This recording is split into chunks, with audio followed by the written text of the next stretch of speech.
You know, Russia has these systems, they've already deployed them in the field, and therefore we need to withdraw from this treaty in order to be able to catch up. Sure. So I think the best way to answer that is to look at the number that the Russians have deployed thus far. And I don't want to minimize the fact that Russia is violating this treaty. They absolutely are.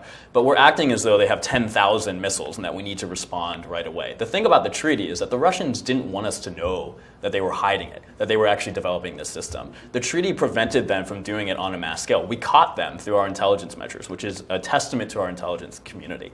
But without the treaty, it's like telling someone who cheated on a test, oh, hey, we caught you cheating, and by the way, you can just leave school and do whatever you want. My fear is that the Russians are going to take this one missile system, the 9M729, and then they're going to say, well, we're not actually in violation of the treaty. They are. But they'll use the US pulling out of the treaty as a reason to develop more of these missiles and potentially other kinds. Under the treaty, if they were still in it, they would have to cheat and continue to try to obfuscate and hide to be able to do this. So pulling out of the treaty isn't in our national security interest, which is the fundamental point of this debate.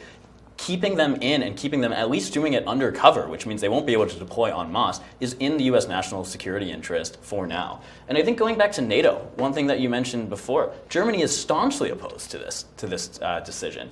And if we're pulling out of this treaty under the guise of, oh, well, we need to have options available, the treaty didn't prevent doing research and development on INF range missiles. It prevented the production and the deployment of it. It prevented the testing of it. So we could have done things, and in fact we started to based on some hawkish members in Congress who wanted to do this. We could have started doing more research and development without actually withdrawing from the treaty. And I think that's my fundamental point.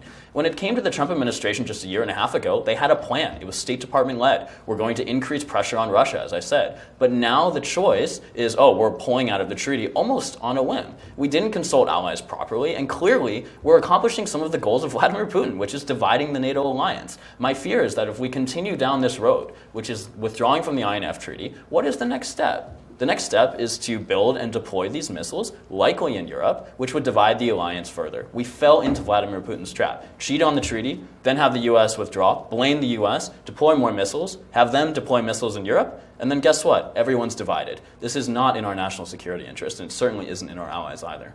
And Michaela, to pick up on James's point, isn't that the case that the US has given up the moral high ground here? I don't think so. The Russians are violating the treaty, and ultimately they are responsible for the treaty's demise. Now, if our friends in Germany want to make the case that the United States is responsible for the treaty's demise, they may do so, but it misses the fundamental point that it's Russia that has been cheating for years on the treaty. There is a universal recognition that Russia is not going to come back into compliance with the treaty.